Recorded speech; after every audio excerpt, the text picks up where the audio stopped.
മസ് സൗചാൻ.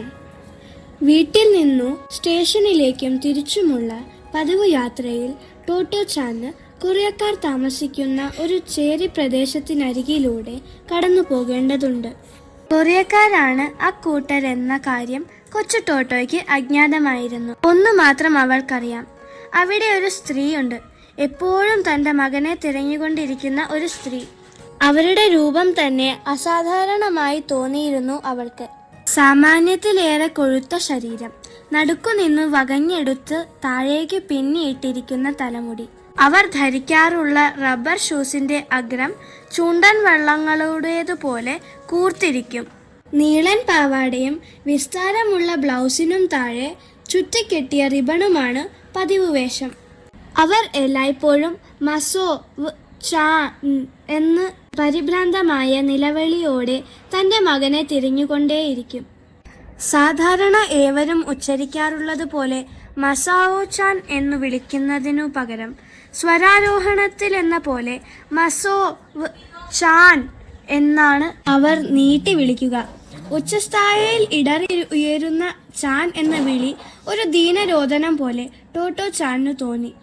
അതവളെ എപ്പോഴും സങ്കടപ്പെടുത്തി.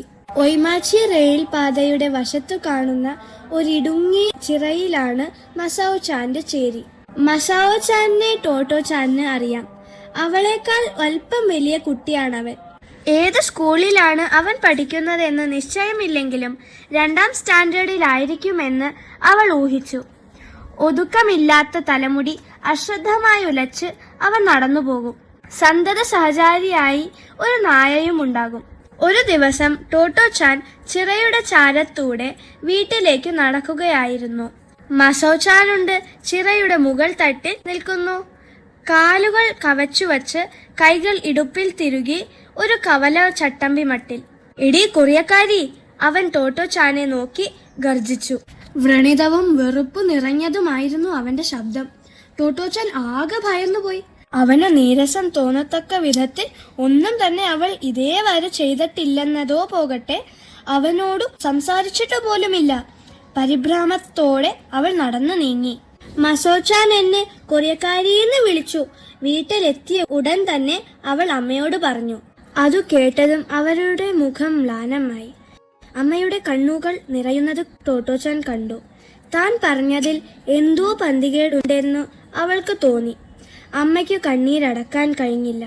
പാവം കുട്ടി, തൊണ്ടയിടറിക്കൊണ്ട് അവർ പറഞ്ഞു. ആളുകളെല്ലാം അവനെ എടാ കൊറിയക്കാരാന്ന് വിളിക്കും.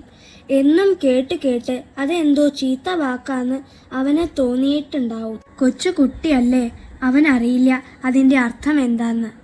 മണ്ടച്ചാരെന്നൊക്കെ വിളിച്ച് ആൾക്കാർ ശകാരിക്കാറില്ലേ, അതുപോലെയായിരിക്കും അവൻ ധരിച്ചിരിക്കുക.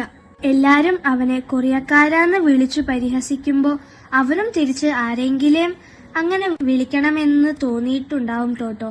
അതാ അവൻ നിന്നെ അങ്ങനെ വിളിച്ചത്. പാവം കുട്ടി, ആവോ ആൾക്കാർക്ക് എന്തിനാ ഇത്ര ക്രൂരത? അമ്മ നെടുവീർപ്പിട്ടു. കണ്ണു തുടച്ചുകൊണ്ട് പതിഞ്ഞ സ്വരത്തിൽ അവർ തുടർന്നു.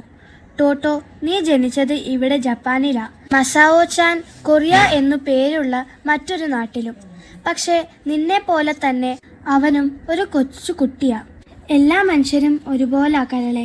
അതുകൊണ്ട് ഒരാൾ ജപ്പാൻകാരനാണ്, മറ്റേയാൾ കൊറിയന്ന് വന്നതാണ് എന്ന മട്ടിൽ എന്റെ പുന്നാരക്കുട്ടി ആരെയും കാണാൻ പാടില്ലാട്ടോ. മസോച്ചാൻ പാവ, അവനോട് സ്നേഹത്തോടെ പെരുമാറണം നീയ്. ഓ, എന്ത് കഷ്ടാണ്. കൊറിയക്കാരായി പോയോണ്ട് മാത്രം ചിലർ മോശക്കാരാവുക. എന്റെ കുട്ടിയെങ്കിലും അങ്ങനെ ധരിക്കരുത്. ടോട്ടോ ചാന് മനസ്സിലാക്കാൻ പ്രയാസമുള്ള കാര്യങ്ങളാണ് അമ്മ പറഞ്ഞതത്രയും. എങ്കിലും അവൾ ആകെ കൂടി ഒരു കാര്യം വ്യക്തമായി. ആളുകളുടെ ശകാരം കേട്ട് നിത്യവും വേദനിക്കുന്ന ഒരു പാവം കുട്ടിയാണ് മസാവോ ചാൻ. അതുകൊണ്ടാവണം അവന്റെ അമ്മ ഇത്രയേറെ പരിഭ്രമിച്ചു മുഴുവൻ സമയവും മകനെ തിരഞ്ഞു നടക്കുന്നത്.